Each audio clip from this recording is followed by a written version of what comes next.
Yo les gars, nouvelle vidéo aujourd'hui. On va se poser, on va parler un petit peu de combien est-ce que on peut espérer avoir en faisant 10 simulacrum d'une traite ou pas, après tout. Donc je vais un peu vous montrer ça. Les simulacrum à l'heure actuelle, c'est 100 divine plus, c'est 100 chaos pour un seul simulacrum. Donc on est plus ou moins sur 10 simulacrum, c'est ça que div plus ou moins. Donc voilà, c'est pas cher. Maintenant, c'est quand même beaucoup plus cher qu'avant. Avant, les simulacrum étaient réputés pour ne rien coûter finalement. Mais c'est vrai que cette saison, les voices sont très demandés. Et du coup, les simulacrum qui montent en prix parce qu'en plus, ils sont vraiment bien rentables. Donc voilà. Qu'est-ce qu'on peut attendre de drop en simulacrum et qu'est-ce qu'on doit avoir en prérequis pour faire des simulacrum? Alors, les prérequis, c'est simple. Moi, je vous conseillerais d'avoir un build qui fait le taf.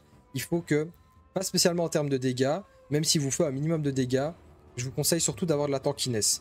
Pourquoi de la tankiness? Parce que les simulacrum, le seul problème que vous allez avoir, c'est que vous allez être à partir d'un certain moment en état delirious, c'est-à-dire que vous allez prendre plus de dégâts et faire moins de dégâts. Donc il vous faut un caractère qui soit déjà solide. Il faut que vous ayez un perso qui soit déjà bien stuff et qui va vous permettre de déjà clear pas mal de contenu dans le jeu. C'est pour ça qu'en général, les simulacrum, moi je m'y attaque après 2-3 jours, grand maximum. Comme ça, je sais que mes revenus vont être corrects, les simulacrum pas trop chers et que mon build est capable de le faire. En général, je fais toujours des builds qui vont aller dans les simulacrum plus tard. Parce que c'est vraiment très rentable. En early, là actuellement, c'est un peu moins rentable dû au prix des simulacrum. Maintenant, vous allez voir, ça reste quand même très rentable. Là, je vais pas vous mentir, voilà. Donc le seul prérequis c'est ça. Deuxième prérequis, il faut que vous ayez un mental. Parce que je vous cache pas les gars, les simulacrum, ça endort. C'est vraiment, ça a un effet mais de somnifère comme rien dans PoE finalement. Donc à ce niveau-là c'est un peu compliqué. Si vous avez du mal un petit peu à faire tout le temps la même chose, à faire ce système de wave en boucle, je vous conseille de ne pas faire 10 d'une traite, plutôt 1 ou 2 par jour. De toute manière, le revenu, ça reviendra au même, hein, de toute manière. C'est juste que ce sera moins consistant si vous le faites d'une traite, vous allez voir l'impact sur votre économie, tandis que vous en faites petit à petit, ça va être du long terme, mais ça reste quand même très rentable. Ça, clairement, faut pas se le cacher. Donc, en termes de rentabilité, justement, ce qui ne va pas être pris en compte, c'est tout simple.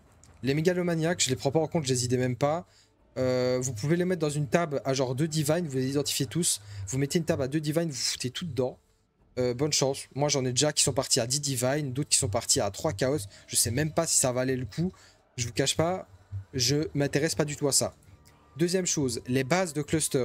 Il y en a beaucoup qui vont être rentables. Ça veut dire que soit vous les craftez, vous faites vraiment des couilles en or pour certaines, soit vous vendez la base, et il y a certaines bases qui se vendent vraiment très cher, et d'autres bases qui se vendent plus ou moins à 20 chaos.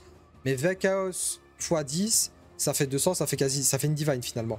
Donc voilà, c'est ça, je vous conseille aussi de les vendre ou de les crafter si vous êtes à l'aise avec le craft. Par exemple, ça, là on verra à 35% une crise effect avec de l'attaque speed et tout ça, ça va vite se vendre à peut-être genre 5, 6, 7 divine. Donc voilà, ça c'est propre à vous les gars, voilà.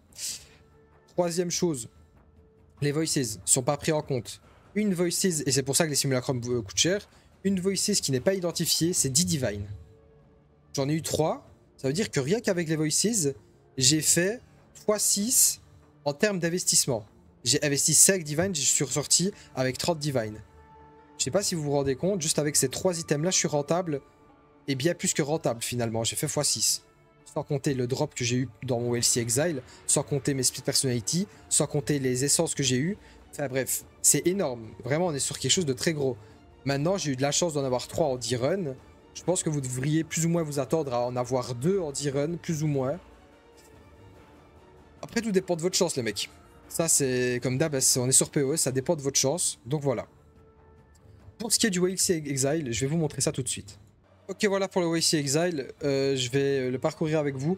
Je ne l'ai pas fait d'une traite, parce que je m'endormais tous les 3 simulacrum, donc je prenais une pause, je vous cache pas.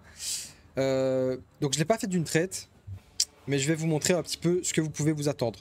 J'ai utilisé un filtre uber strict, il y avait très peu de choses qui droppaient, et en plus de ça, le WC Exile, il n'a pas pris en compte énormément de choses, parce que je limite ce qu'on montre à genre 4-5 chaos, plus ou moins.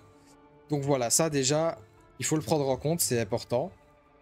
Donc par rapport à ce qu'on a drop, Les stacked decks vont vraiment venir vous aider par rapport à vos revenus.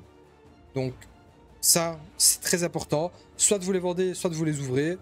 Ça, c'est vous qui voyez. Moi, perso, je les vends parce que j'ai trop donné sur les stacked decks. Je vais finir en dépression si j'en ouvre encore. Les Divine, j'ai pas été chanceux d'habitude. Je pense que vous en droppez sur 10 simus. Je pense que vous en droppez au moins 3 ou 4. Là, j'en ai eu 2. Maintenant, c'est toujours ça de prix, hein, je dis pas. Les primes chaotiques, bah, étonnamment, ils sont très chers cette Lixie. Donc, vous allez en drop pas mal. Donc, ça, c'est intéressant. Pareil pour les fossiles, tout ce qui est fossile et tout ce qui est delve, les gars, ça vaut pas mal d'argent cette Lixie, donc c'est vraiment intéressant de s'y pencher. Et les simulacrum, l'avantage, c'est qu'ils vont vous donner du loot d'un peu de tout. Des scarabs, du delve, des essences, un peu de tout, quoi. Donc ça, c'est un truc qui est vraiment intéressant aussi. C'est que vous allez un peu toucher à tout, sans faire les mécaniques de ces ressources. Donc c'est vraiment cool. Après, voilà, on n'est pas... on n'est pas sur un gros whale sea. Là, évidemment, c'est en 10 simus. J'ai filtré pas mal de choses. Mais vous pouvez le voir. Rien qu'avec le peu de choses qu'on a ici, on est sur du 14 div de net. Avec un investissement de plus ou moins 5 divine. On le rappelle. C'est plus ou moins donc 9 divine de net. Sans compter les 3 voices et tout ça. C'est pas mal. Imaginons, on va rajouter à ça... on va rajouter à ça 2 voices. J'ai dit que c'était plus ou moins 2 voices par 10 simulacrum. Bah, voilà, là, à ce moment-là, on peut clairement comprendre que c'est plus ou moins, allez, on va dire, je dirais entre 10 et 15 divine par heure. Donc vraiment, je vous invite à le faire si vous ne savez pas quoi faire et que vous voulez vous prendre la tête un petit peu à faire ça. Vous pouvez le faire. Donc voilà, pour le simulacrum, c'est à peu près tout. Maintenant, voilà, comme j'ai dit, ça dépend de vous, de votre build et tout ça. Faites comme vous voulez. Moi, ce que je peux vous demander, c'est de me dire ce que vous voulez voir en vidéo. Est-ce que vous voulez que je présente mon build? C'est la Viper Strike, c'est la version de Anime Princess. Donc je peux vous présenter à ma façon, en français, pour peut-être vous aider sur le build, parce que je sais bien que c'est un build qui est apprécié. Est-ce que vous voulez voir des vidéos de farm? En ce moment, moi, si je farme pas les simulacrum, je farm beaucoup Alva et Breach. Donc voilà, on est clairement sur une strat qui est hyper bénéfique. C'est vraiment une folie en vérité, ça. C'est vous comptez minimum 2 divs de drop par map. Donc c'est vraiment très très bien. Maintenant, il faut le build qui va avec, évidemment. Donc si vous voulez voir des vidéos là-dessus, n'hésitez pas à me le dire. Je ferai ce qu'il faut pour en faire le plus rapidement possible. Et en attendant, bah écoutez les mecs, on se rejoint pour on va se retrouver pour la prochaine vidéo. Et n'hésitez pas à venir me follow sur Twitch. Parce que sur Twitch, les mecs, je vais recommencer à live. Je vais mettre dans la description. Donc venez me follow. Si vous avez des questions, vous venez dans le chat, vous me demandez. Et si jamais, il y aura mon Discord dans la description aussi. Vous rejoignez le Discord et vous me posez des questions. Donc voilà. Les gars, on se retrouve pour une prochaine vidéo. Et ciao ciao.